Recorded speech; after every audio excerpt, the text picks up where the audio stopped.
Hi everybody. നമ്മൾ last സെഷനിൽ എന്താണ് ഡിസ്കഷൻ ചെയ്തതെന്ന് ഓർമ്മയുണ്ടാവുമല്ലോ. കൺസിഡറേഷൻ ആൻഡ് പ്രിവിറ്റി ഓഫ് കോൺട്രാക്റ്റിനെ പറ്റിയാണ്. ഞാൻ പറഞ്ഞു അടുത്ത ടോപ്പിക് എന്ന് പറഞ്ഞാൽ കപ്പാസിറ്റി ഓഫ് പാർട്ടീസ് അല്ലെങ്കിൽ കപ്പാസിറ്റി ടു കോൺട്രാക്ട്, ഇതിനെ പറ്റിയാണ്. അപ്പൊ ഇന്ന് നമുക്ക് ആ ടോപ്പിക്കിലോട്ട് പോവാം. ഒരു കോൺട്രാക്റ്റിൽ ഒരാൾ ഏർപ്പെടണമെങ്കിൽ ഇന്ത്യൻ ലോ അനുസരിച്ച് ഹി ഷുഡ് ബി കോമിറ്റഡ് എന്ന് വെച്ചാൽ അതിനുള്ള കണ്ടീഷൻസ് പറയുന്നുണ്ട്. സെക്ഷൻ 11 അത് പറയുന്നത്. 1, മേജർ ആയിരിക്കണം. 2, അൺസൗണ്ട് മൈൻഡ് ആവരുത്. 3, the person should not be disqualified from contracting from any laws to his subject എന്ന് പറയുന്നുണ്ട്. ഈ 3 പോയിന്റാണ് പ്രധാനമായിട്ട് നമ്മൾ ചിന്തിക്കേണ്ട കാര്യം. സെക്ഷൻ 10 പറയുന്നത് ഒരു എഗ്രിമെന്റ് കോൺട്രാക്ട് ആവണമെങ്കിൽ തീർച്ചയായിട്ടും ഈ പറഞ്ഞിരിക്കുന്ന കോമ്പിറ്റൻസി ഉണ്ടായിരിക്കണം. നമുക്ക് ഇനി മൈനറിനെ പറ്റി പറയാം. First topic minor. നമുക്ക് ഇന്നത്തെ സെഷനിൽ മൈനറിനെ പറ്റിയാണ് പറയാൻ പോകുന്നത്. മൈനർ ആരാണ്? നിങ്ങൾക്ക് എല്ലാവർക്കും അറിയാം മൈനർ ആരാണ്. 18 വയസ്സ് കഴിഞ്ഞ ആൾ, 18 വയസ്സിലേക്ക് എത്തുന്ന ആൾ, ഈസ് 18 ഇയേഴ്സ് ഓൾഡ് അല്ലേ? ഇന്ത്യൻ മെജോറിറ്റി ആക്ട് 1875 പറയുന്നത്, ഈ മെജോറിറ്റിയെ പറ്റി പറയുന്നത്. 18 വയസ്സാണ് മേജർ ആവുന്ന പ്രായം. പക്ഷേ അത് 2 കാര്യങ്ങൾ കൂടെ ശ്രദ്ധിക്കേണ്ടതുണ്ട്. 1, ഒരു മൈനറിന്റെ പ്രോപ്പർട്ടിയും അതിനുവേണ്ടി ഗാർഡിയൻ അപ്പോയിന്റ് ചെയ്യൂ, അല്ലെങ്കിൽ മൈനർ തന്നെ നോക്കാൻ വേണ്ടി ഗാർഡിയൻ അപ്പോയിന്റ് ചെയ്യൂ, അല്ലെങ്കിൽ കോടതി ഇടപെട്ട് കോടതി ഡയറക്റ്റ് ആയിട്ട് നോക്കുന്ന കേസ് വരികയാണെങ്കിൽ തീർച്ചയായിട്ടും അതിന് മൈനർ മേജർ ആവുന്നത് 21 വയസ്സിലാണ്. അത് കൂടുതൽ പറയുന്നത് ഗാർഡിയൻ ആൻഡ് വാർഡ് ആക്ട് 1890 പറയുന്നത്. ഓക്കെ, ഇതാണ് 21 വയസ്സിന്റെ പ്രത്യേകത പറഞ്ഞത്. ഇനി നമ്മൾ ടോപ്പിക്കിലോട്ട് വരാം. ഓക്കെ, നമ്മൾ ഈ പറഞ്ഞിരിക്കുന്ന കോമ്പറ്റൻസി ഓഫ് ദ പാർട്ടീസിനെ പറ്റി ഞാൻ പറഞ്ഞു. വളരെ പ്രശസ്തമായ ഒരു കേസുണ്ട്, മൊഹരി ബീബി വേഴ്സസ് ധർമ്മദാസ് ഗോസ് ഒരു കേസുണ്ട്. ഈ കേസില് ഫാക്ട് എന്താണെന്ന് മനസ്സിലാക്കുമ്പോൾ വ്യക്തമായിട്ട് പറയാൻ പറ്റും എന്താണ് മൈനറിന്റെ സ്റ്റാൻഡ്, എവിടെയാണ് മൈനർ നിൽക്കുന്നത്. ഇവിടെ ഒരു മൈനർ എക്സ് എന്ന് പറഞ്ഞൊരു മൈനർ അദ്ദേഹത്തിന്റെ പ്രോപ്പർട്ടി മോർഗേജ് ചെയ്തു. വേണമെങ്കിൽ അതിന് പണയം എന്നൊരു വാക്ക് ഉപയോഗിക്കാം. കാരണം മോർഗേജ് എന്നൊരു പദം നമ്മൾ TP ആക്ടിൽ പഠിക്കും, ട്രാൻസ്ഫർ ഓഫ് പ്രോപ്പർട്ടി ആക്ടിൽ. തൽക്കാലത്തേക്ക് നമുക്ക് പെട്ടെന്ന് മനസ്സിലാക്കാൻ വേണ്ടി പറയാം, പണയം വെച്ചു. പണയം വെച്ച ശേഷം കുറച്ച് പൈസ ഈ പറഞ്ഞ മിസ്റ്റേക്സ് മൈനർ ഈ മണി ലെൻഡർ പൈസ കൊടുത്ത അയാളെ നിന്ന് വാങ്ങിച്ചു. 8000 രൂപ വാങ്ങിച്ചു. അങ്ങനെ എനിക്ക് ഇയാൾ മേജർ ആയപ്പോൾ, മിസ്റ്റേക്സ് മേജർ ആയപ്പോൾ കോടതിയിൽ വന്ന് പറഞ്ഞു, എനിക്ക് ആ സമയത്ത് ഞാൻ മൈനറായിരുന്നു, അതുകൊണ്ട് എനിക്ക് ഈ കോൺട്രാക്റ്റിന് പിന്മാറണം. അപ്പൊ അത് എതിർത്തുകൊണ്ട് മണി ലെൻഡർ അങ്ങോട്ട് വന്നു. പക്ഷെ വാട്ട് ഹാപ്പൻ? കോടതി മൈനർ അനുകൂലമായിട്ടാണ് വിധി പറഞ്ഞത്. അപ്പോ ഒരു മൈനറിന് കോൺട്രാക്റ്റിൽ ഏർപ്പെടാൻ പറ്റില്ല.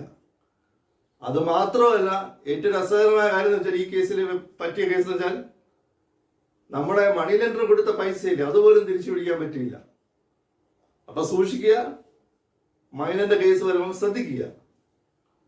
ഇനി ഇങ്ങനെയൊക്കെ പറയുകയാണെങ്കിലും വേറൊരു കാര്യം കൂടെ പറയാം.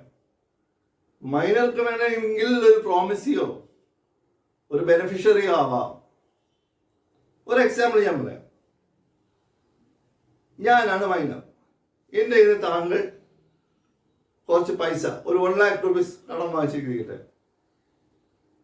എന്നിട്ട് എനിക്ക് പൈസ തിരിച്ചു തരുന്നതിന് ഗ്യാരണ്ടി ആയിട്ട് നിങ്ങൾ എനിക്ക് ഒരു പ്രോമിസ് നോട്ട് എഴുതി തന്നു. ഇവിടെ പ്രോമിസർ എന്ന് പറയുന്നത് നിങ്ങളാണ് പറയുന്നത് പൈസ കൊടുത്ത് തിരിച്ചു തരുന്നതായിരിക്കും, അതിന്റെ സെക്യൂരിറ്റിയാണ് ഈ പ്രോമിസ് നോട്ട് എന്ന് പറയുന്നത്. അപ്പൊ ഞാനിവിടെ പ്രോമിസ് ചെയ്യാണ്.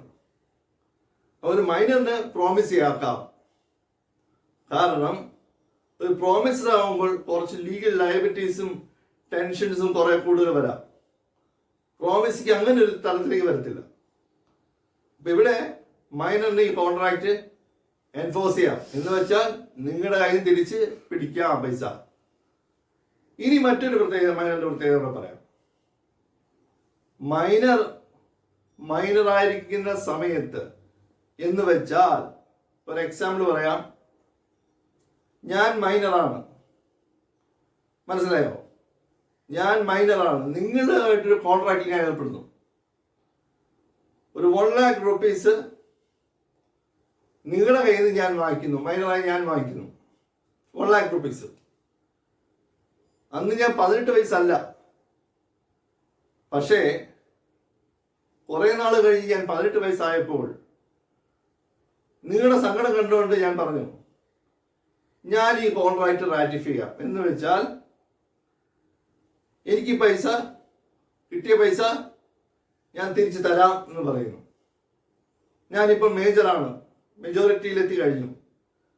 അപ്പോൾ ഒരു കോൺട്രാക്റ്റിൽ ഏർപ്പെട്ടുകൊണ്ട് ഈ നേരത്തെ മൈനറായിരുന്ന സമയത്ത് കിട്ടിയ പൈസ മേജറായിരിക്കുന്ന ഞാൻ ഇപ്പോൾ തിരിച്ചു തരാനുള്ളൊരു കോൺട്രാക്റ്റിൽ ഏർപ്പെടാമെന്ന് ഞാൻ താങ്കളോട് പറയുന്നു. ഇവിടെ എന്താ സംഭവിക്കുന്നത്? ഇവിടെ വലിയൊരു വീഴ്ച പറ്റിയിട്ടുണ്ട്. കാരണം എന്ന് വെച്ചാൽ ഒരു മൈനറിന് അദ്ദേഹം മൈനറായിരുന്ന സമയത്ത് നടത്തിയ ട്രാൻസാക്ഷൻ പിന്നെ മേജറായ ശേഷം റാറ്റിഫൈ ചെയ്യാൻ പറ്റില്ല. എന്ന് വെച്ചാൽ നിയമസാധുത എന്ന് വെച്ചാൽ അംഗീകരിക്കാൻ പറ്റത്തില്ല. പിന്നെ ഒരൊറ്റ വഴിയേ ഉള്ളൂ, ഫ്രഷ് ആയിട്ടൊരു കോൺട്രാക്ട് ഇടേണ്ടി വരും, അല്ലെങ്കിൽ ഒരു ഫ്രഷ് കൺസിഡറേഷൻ കൊടുക്കേണ്ടി വരും. ഇതാണ് മൈനറിന്റെ റാറ്റിഫൈ ചെയ്യാൻ പറ്റില്ല, മേജർ ആയാൽ പറ്റില്ല എന്ന് പറയാൻ കാരണം. അങ്ങനെയാണെങ്കിലും ഈ പറഞ്ഞ മൈനറിന് എല്ലാത്തിനും കൈവഴി പോകാൻ പറ്റത്തില്ല. നെസസറീസ് എന്ന് പറയുന്ന സംഭവമുണ്ട്. അത് സെക്ഷൻ 68 ആണ് പറയുന്നത്. ഇതാണ് അതിന്റെ ഡെഫിനിഷൻ.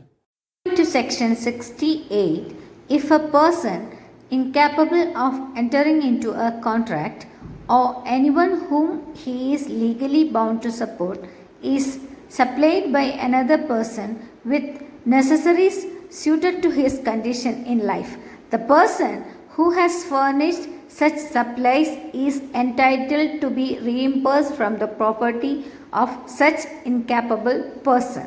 അപ്പോൾ ഡെഫിനിഷൻ എന്താണ് നിങ്ങൾ കേട്ടല്ലോ. ഇനി അടുത്ത സെഷനിൽ നമ്മൾ അതിനെപ്പറ്റി കൂടുതൽ ചർച്ച ചെയ്യാം. മൈനറിന്റെ നെസസറീസ്, അങ്ങനെയുള്ള സർവീസസ്, ഇതിനൊക്കെ പറ്റി നമുക്ക് അടുത്ത സെഷൻ ചർച്ച ചെയ്യാം.